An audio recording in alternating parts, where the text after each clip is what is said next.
અરે શું છે આ બધું? માથા પર રૂમાલ કેમ બાંધેલો? મેં ટાઈમ પર નહીં આવેલો હોતે તો તું નીચે પડી જતે, માથામાં વાગી જતે, કંઈ થઈ જતો તો તને. પણ થયું શું છે તને એ તો કે?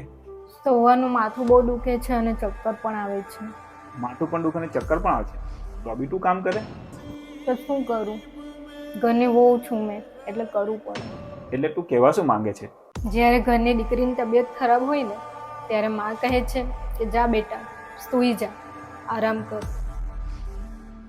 જ્યારે એક વહુની તબિયત ખરાબ હોય ને ત્યારે બધાને એવું લાગે છે કે એણે કામ નથી કરવું, એટલે નાટક કરે છે. એટલે વહુ બીમાર હોય કે ના હોય, આણે તો કામ કરવું જ પડે.